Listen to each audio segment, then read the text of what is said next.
Step into the Timeless Tales library, where each story unfolds like a soft whisper, guiding you gently into a realm of restful calm. I'm Theodore, your host, and tonight I'll weave a tranquil tale to quiet your thoughts and lull you towards slumber. The Timeless Tales library thrives thanks to the support of listeners like you. If these stories bring you peace, please subscribe to help us keep crafting these serene escapes. As you cozy up, drop a comment below to share where you're tuning in from tonight, and tell us a destination you'd love a story to transport you to. Perhaps Prague, Kauai, the Andes, or Yosemite. Your dreams light the way for our little library's glow. This story is about a late winter evening in a forgotten corner of the coast, where you discover a lamplit antiquarian bookshop perched above the waves. Inside, among leather-bound volumes and the scent of old paper, you find a hidden study that seems to exist outside of time. A place where rain whispers against windowpanes, foghorns call from the distant harbour, and every worn surface invites you to rest. As the evening deepens and the storm draws closer, you settle into the quietest sanctuary you've ever known, where the boundary between waking and dreaming dissolves like mist. Now, breathe slowly and let your mind drift, letting the day's worries fall away like petals from a gentle bloom. Tonight, you're stepping into the moonlit garden within the Timeless Tales library. This hall opens onto a serene indoor garden, where books bloom like flowers along winding paths. Silver light filters from glass ceilings above, casting soft, calming shadows. The air carries the faint fragrance of night-blooming blossoms, and quiet streams murmur between shelves lined with stories of wonder and whimsy. Feel your body sink into your bed, your private seat within this tranquil garden. Relax your jaw, your shoulders, your fingers and toes. Let the gentle rhythm of the garden's night wrap around you, steady and soothing. Take a slow step along the winding paths of shelves.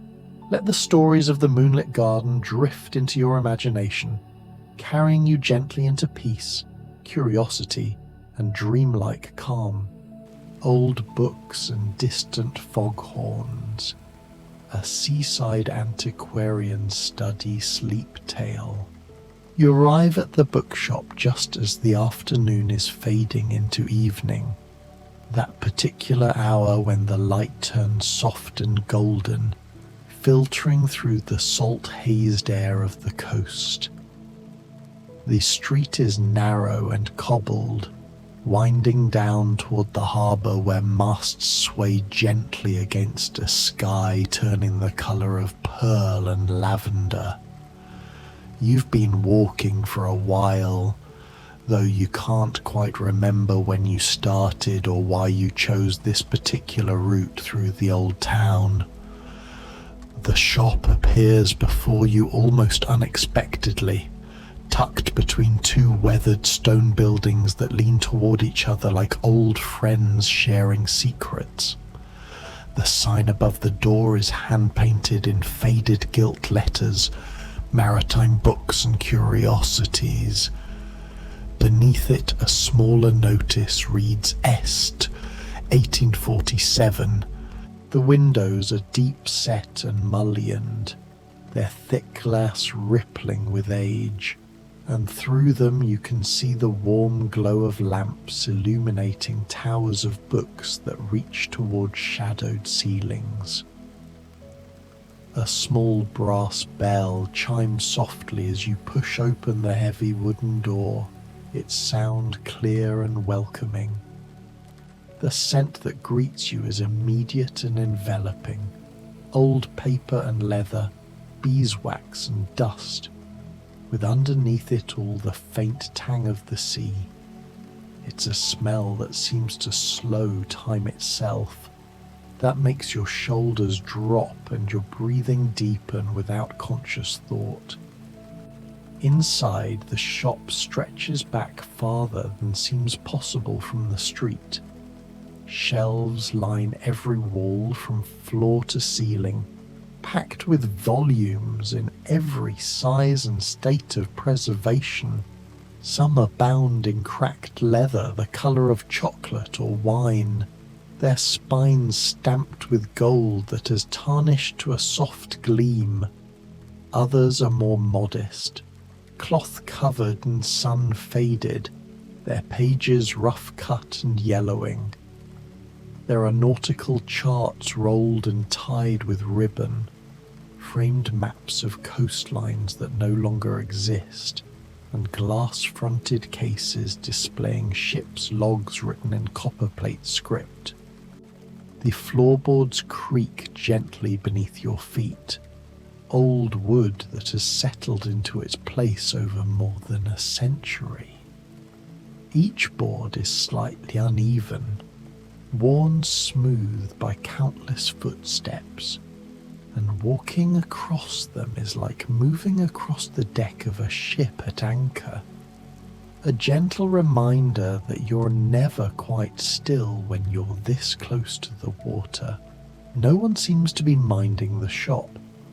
There's a desk near the front, its surface covered with stacks of books, and a brass lamp with a green glass shade.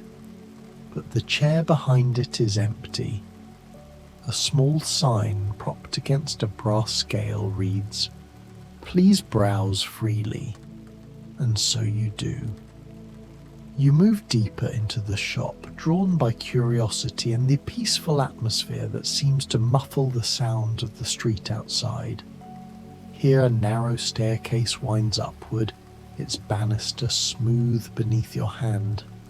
You climb slowly, feeling no urgency, letting your fingers trail along the spines of books shelved at the staircase's edge. Poetry, navigation, natural history. The categories seem to blur and overlap in ways that defy conventional organization, as though the books have arranged themselves according to some older, more intuitive logic. The second floor is quieter still. The ceiling slops beneath the eaves, and dormer windows look out over rooftops toward the harbour.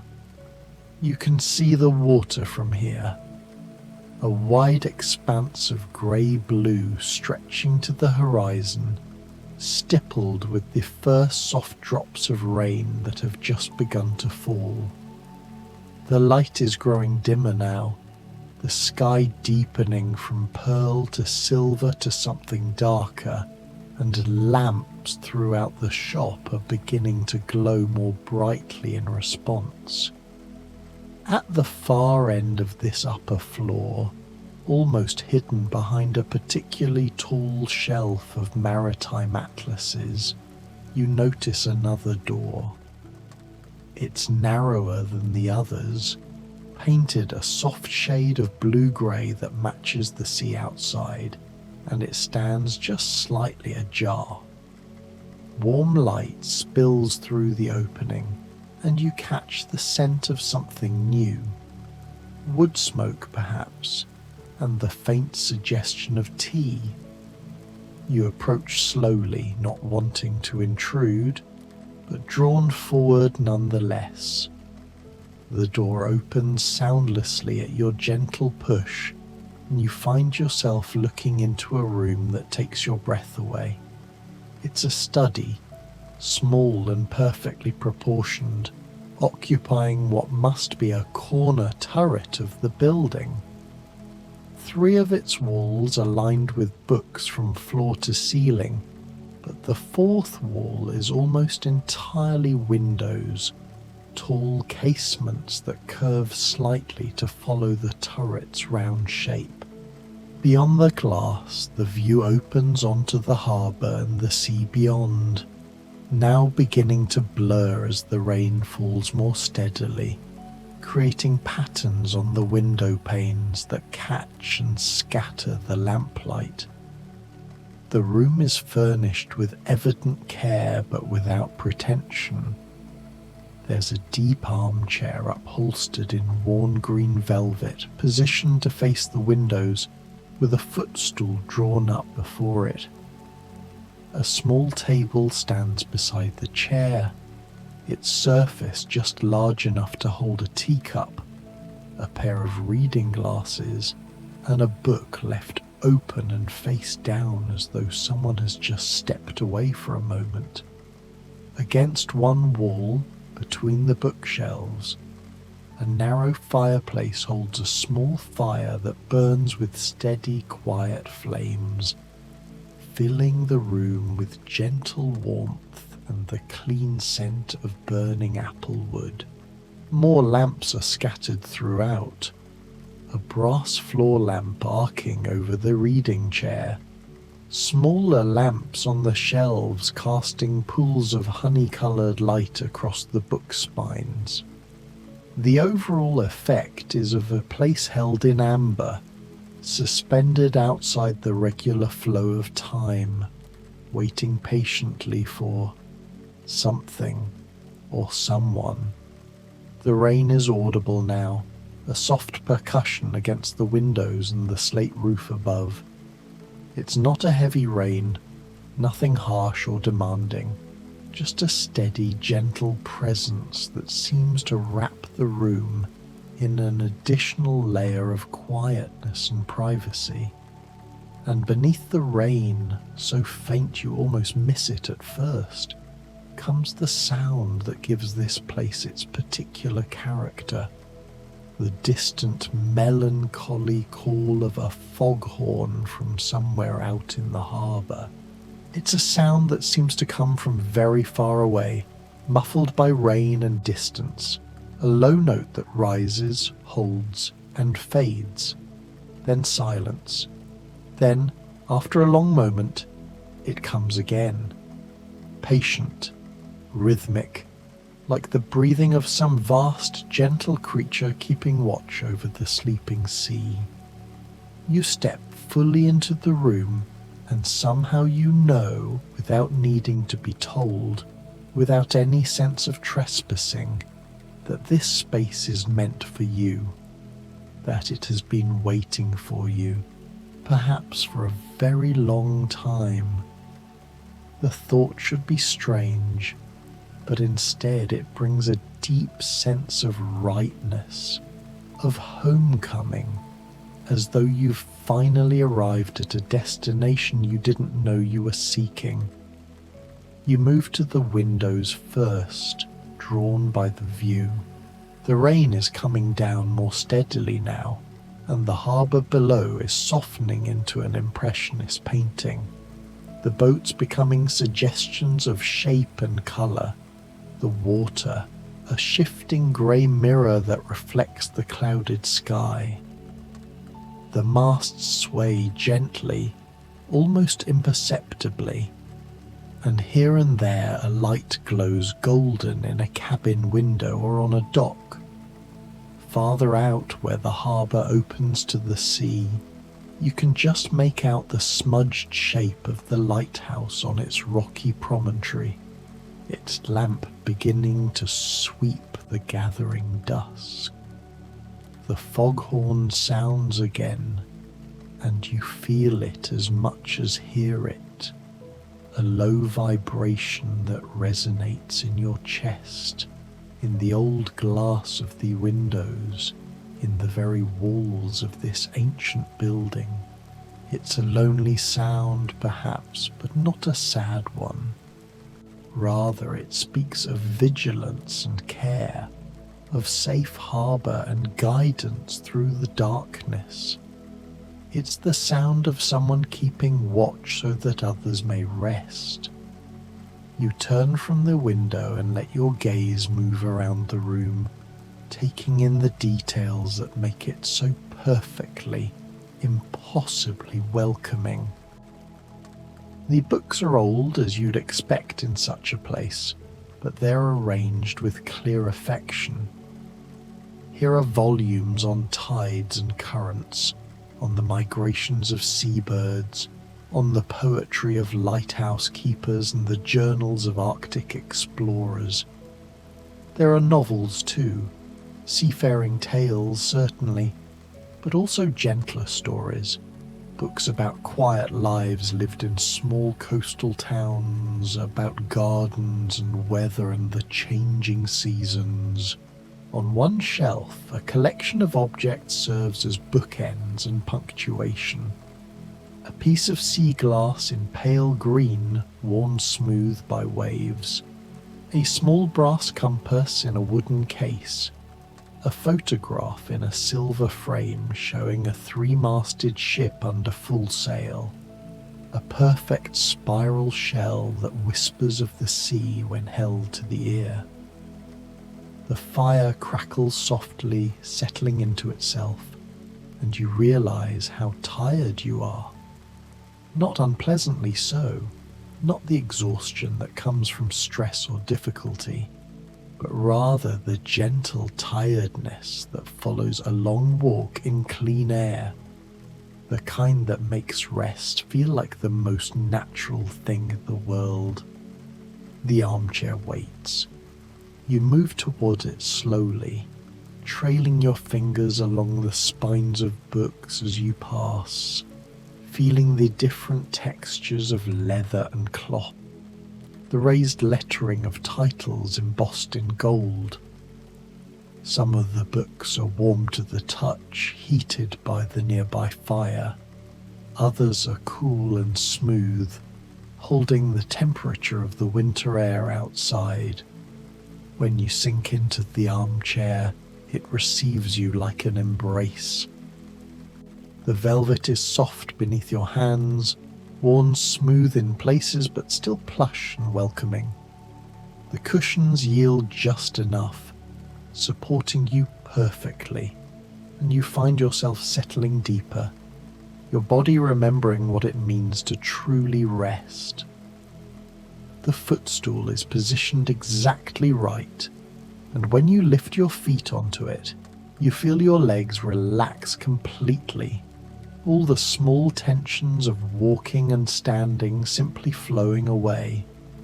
Your shoulders drop, your jaw unclenches, your breathing, already slowed by the peaceful atmosphere, deepens further still. The rain continues its gentle rhythm against the windows, sometimes louder as a gust of wind drives it more firmly against the glass, sometimes softer, retreating to a whisper. The fire burns on, steady and warm. The foghorn calls, long, low, patient, and fades into silence before calling again. You notice now that there's a blanket draped over one arm of the chair, soft wool in a colour somewhere between cream and grey, the colour of sheep in morning fog. Without thinking, you pull it over yourself, spreading it across your lap and legs. It smells faintly of lavender and wood smoke, and its weight is comforting, like a gentle hand resting on your shoulder. On the small table beside you, you discover a teapot, white porcelain with a delicate pattern of blue flowers, sitting on a trivet still warm. Beside it, a cup and saucer, and when you pour, the tea that flows out is golden amber and fragrant. You can't quite identify the blend, something floral, perhaps chamomile or linden blossom, mixed with something earthier, and underneath it all a hint of honey. It tastes like comfort, like the distillation of this entire room into a warm liquid that spreads through your chest and belly, relaxing you from the inside out. You sip slowly, holding the cup in both hands, feeling the warmth seep into your palms and fingers. Outside, the evening has deepened into true dusk, and the rain shows no sign of stopping. If anything, it has settled into a steady rhythm that seems like it could last all night. The boats in the harbour have mostly extinguished their lights now. The streets below are empty. It's as though the entire world has decided collectively to stay inside and rest.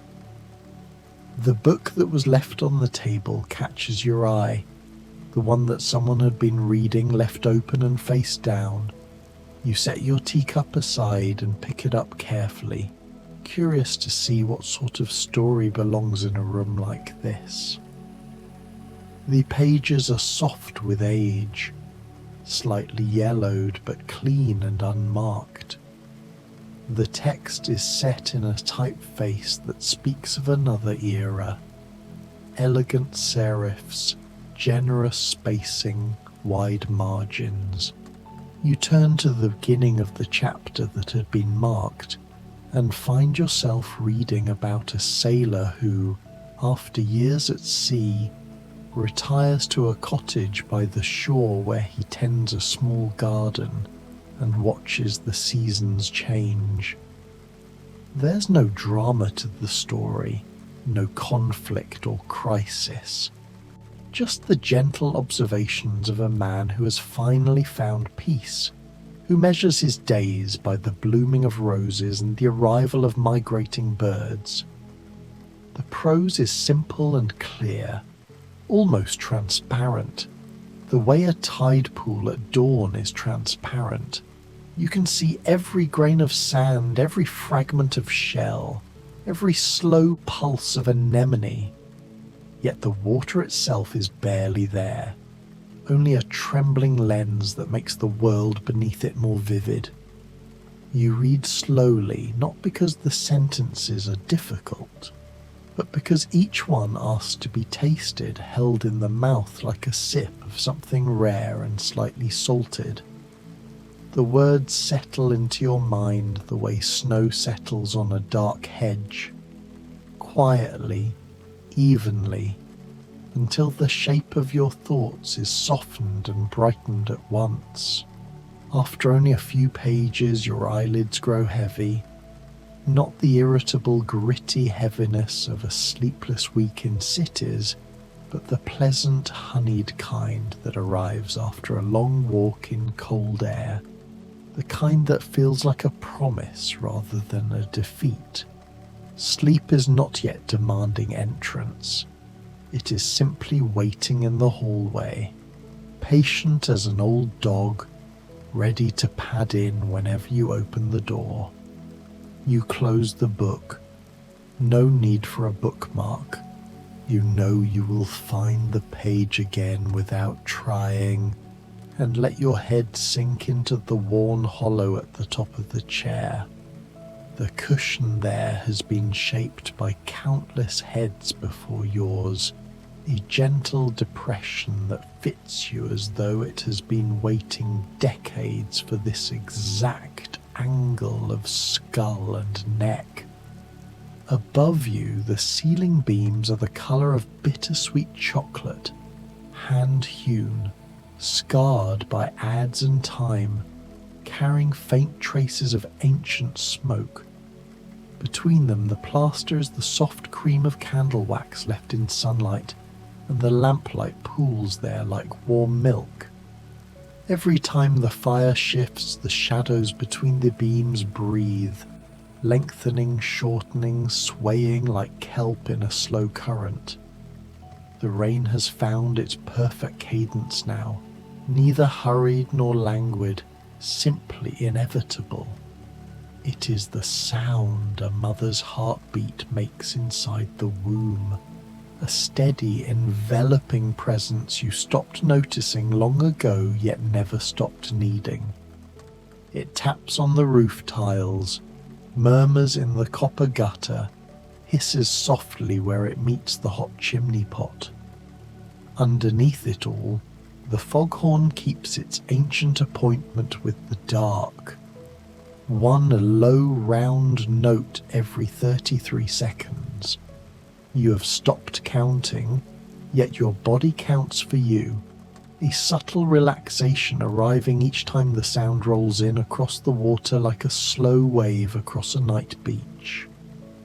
Your eyes drift closed, not in surrender, but in trust. The room does not vanish, it simply grows softer, as though someone has laid the finest silk scarf over every sharp corner. You can still feel the precise place where the blanket's woven edge rests against your collarbone, still taste the faint ghost of bergamot from the tea you finished an hour ago, still smell the particular alchemy of this place: yellowed paper, sea salt, applewood smoke, lamp oil, the faintest trace of lavender from a sachet tucked long ago between volumes of poetry. All of it has become hushed, the way voices hush in church, not out of fear, but out of reverence. Behind your closed lids, pictures begin to gather like guests arriving quietly for a party they know will last all night. You see the harbour as it was when whale oil still burned in street lamps, tall ships leaning together at the wharves, their rigging black lace against a pewter sky, the air thick with tar and coffee and languages you almost recognise.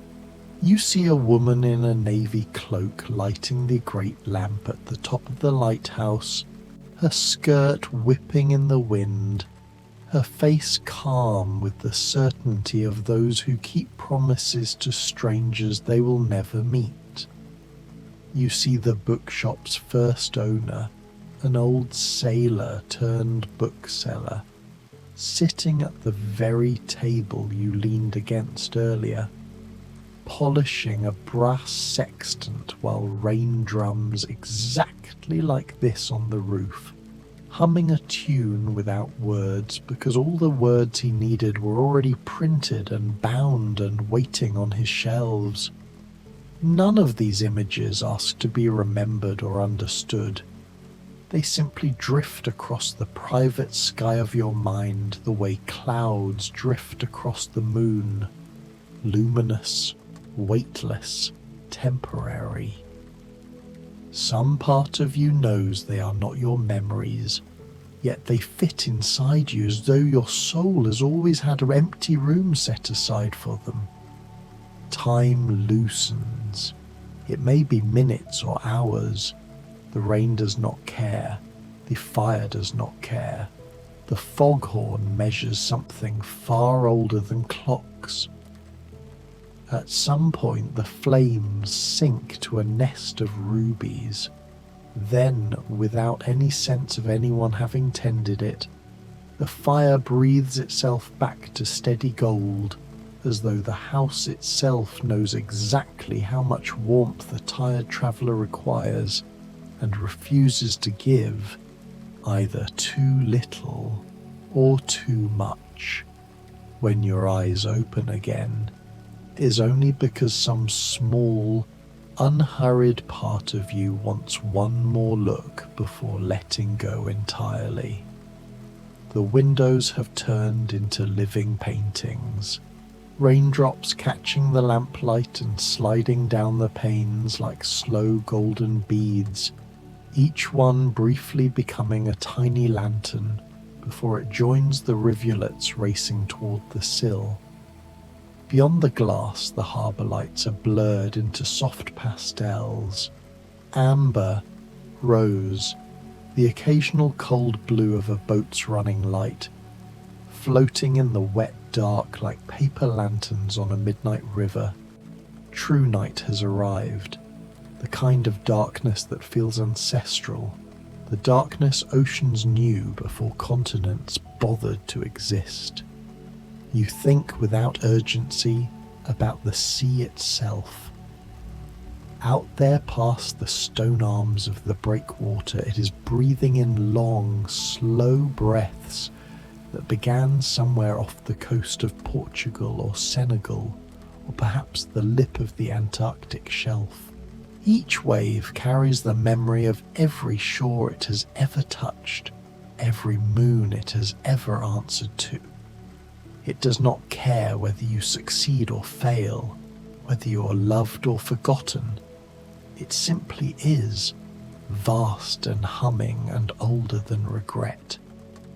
And strangely, this indifference feels like the deepest kindness the world has left to offer. The foghorn sounds again, and this time it is unmistakably a lullaby, a single, steady note that gathers the whole night into its arms and rocks it. Here, it says, here you are. Here is solid ground. Here is light for those who still have miles to go.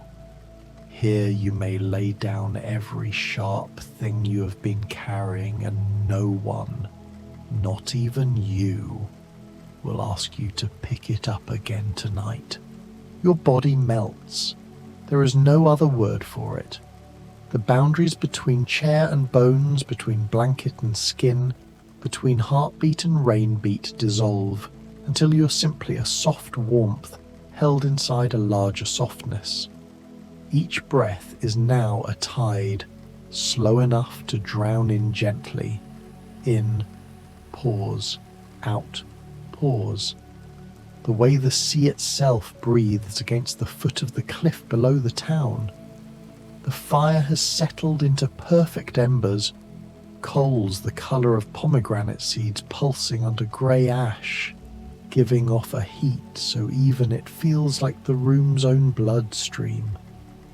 The applewood smoke has sweetened until it is almost edible, twining with the vanilla scent of old paper and something greener.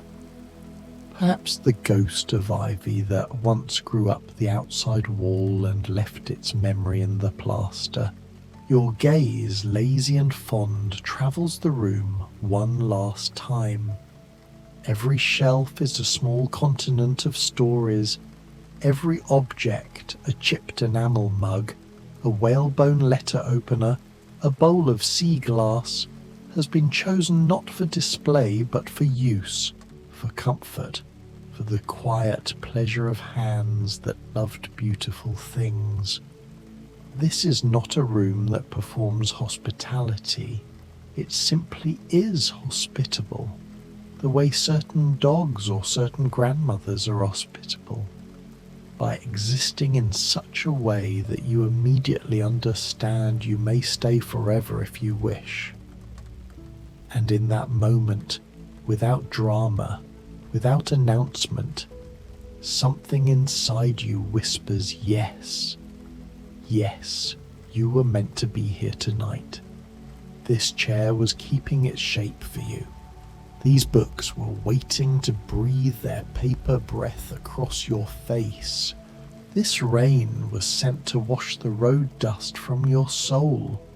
This foghorn has been calling your name across the dark water for longer than you have known your own name. You're expected. You are welcomed. You are, exactly as you are, salt-stained and road-weary and uncertain, are the guest this house has been quietly preparing for since the day its beams were raised. So, you let the last small knot of vigilance untie itself. You let the final question, what now, what next, what if, drift away on the outgoing breath. There's nothing left to guard, nothing left to prove. The night is wide and the room is kind and the sea is keeping its ancient promise to carry everything eventually, gently, back to itself. You close your eyes again, really close them this time, and the darkness behind your lids is the same, the darkness around you, warm, velvet, full of quiet gold. The rain keeps falling, the foghorn keeps singing, the fire keeps breathing, and you, finally, perfectly, are held. Outside, the night deepens further still, folding itself over the little harbour town like a thick wool blanket pulled up to the chin. The clouds have swallowed every star. There is no moon tonight, no silver spill of moonlight across the wet cobbles, only the dense velvet black that belongs to coasts in winter. but you don't mind. You never really minded the dark, not truly. This darkness is complete and soft, the kind you could sink into the way a stone sinks slowly through still water, without resistance, without fear. It feels like the darkness inside a closed hand, cupped protectively around something small and precious, warm with the heat of living skin. The rain continues its patient song, a whispered percussion on the slate roof above you, on the bookshop's crooked gutters, on the fishing boats rocking in the harbour below. Each drop is deliberate, unhurried, as though the sky itself has all the time in the world and intends to spend every second of it here, washing salt from the air, polishing the stones, soothing every raw edge the day left behind. Beneath that steady percussion, the foghorn keeps its faithful watch out on the reef, a single bronze throat calling across the miles of black water. Once every 30 seconds it speaks, a low, mournful A that seems to come from the centre of the earth itself, rising through water and rock and bone until it vibrates gently in your sternum. You have counted it unconsciously for the last hour, the way a child counts heartbeats under the covers. 1 Mississippi, 2 Mississippi, 30 Mississippi, and there it is again, patient as tide, patient as grief, patient as forgiveness.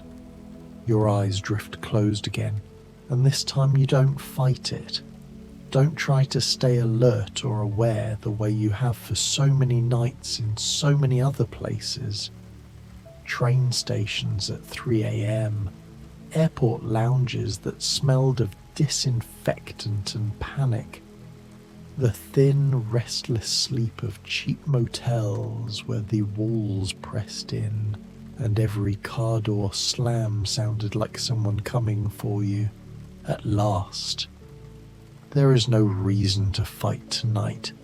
There is nowhere you need to be tomorrow. Nothing you need to prove. No one waiting on the other end of a phone call to ask why you sound so tired, why you haven't answered in days, why you disappeared again. There is no audience here except the rain and the foghorn and the quiet, listening books. And none of them require you to be anything other than exactly what you are in this moment. A tired traveller with salt in your hair and city dust still clinging to the cuffs of your jeans, resting at last in a safe harbour that smells of lamp oil and old paper and wood smoke. The fire in the little iron stove pops softly, sending up a brief fountain of orange sparks that die before they reach the ceiling. Its glow paints the room in shifting ambers and umbers, catching on the gold lettering of leather spines, on the curved glass of a ship's decanter you haven't touched, on the fogged window panes where rain traces slow rivers. You can feel the heat of it on the left side of your face, a small private sun. The wool blanket across your lap is heavy, hand-knitted in undyed yarn the colour of driftwood.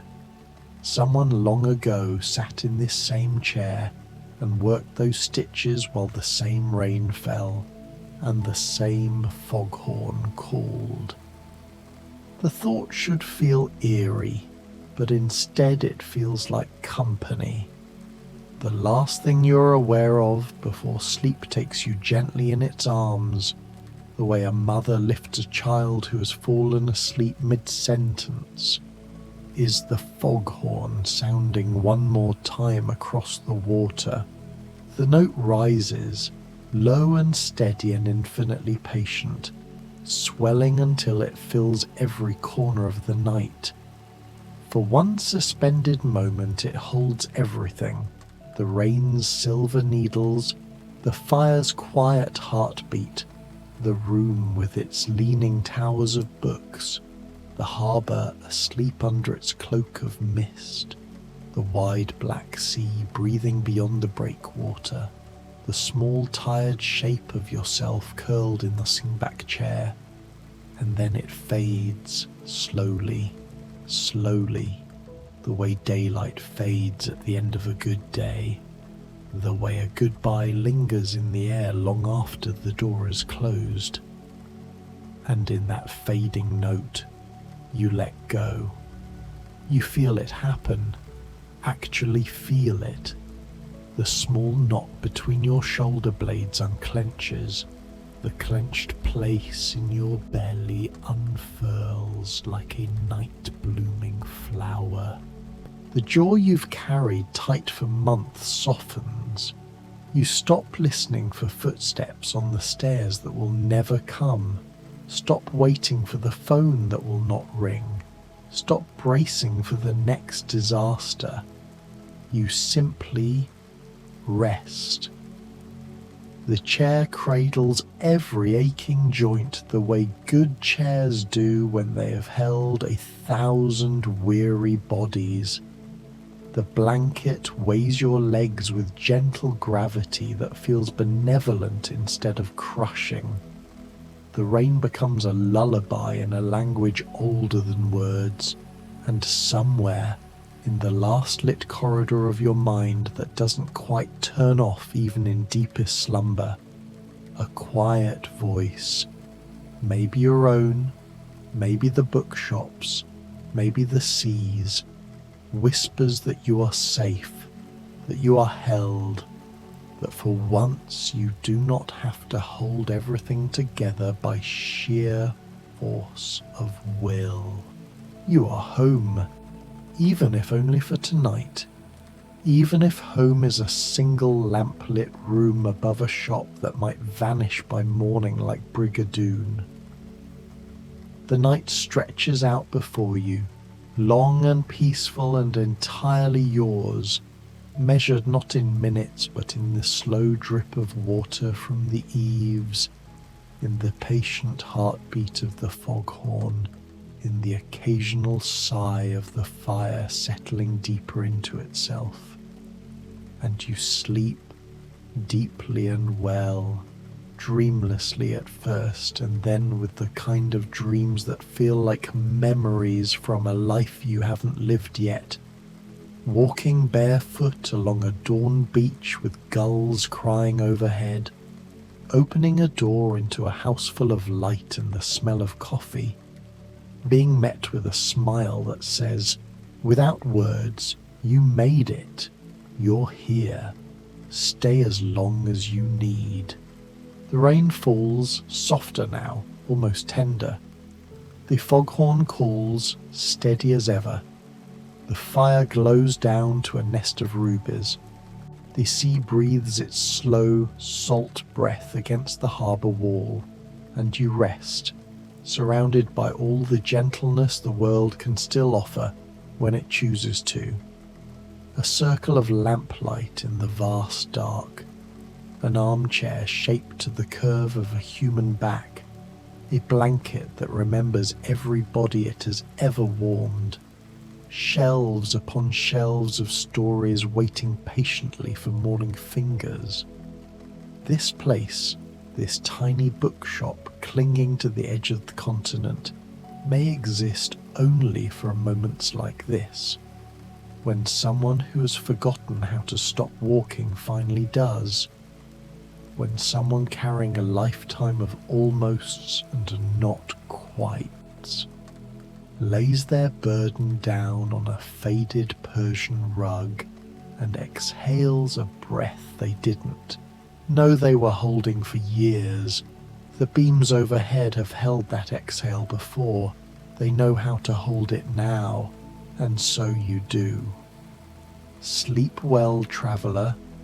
The morning will come when it comes, gold on the wet stones, gulls arguing over breakfast, the smell of coffee drifting up from the tiny kitchen below. The books will still be here, spines cracked with love, pages soft as cloth, smelling of vanilla and salt in other people's dreams. The sea will still be singing its ancient song older than sorrow, older than joy. The light will return as it always does, patient and faithful as the turning of the earth itself.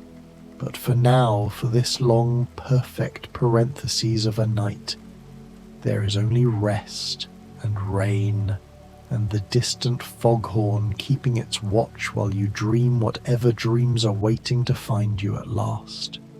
Sleep, beloved stranger. Sleep deep. Sleep well. You're not alone tonight. The whole quiet coast is breathing with you.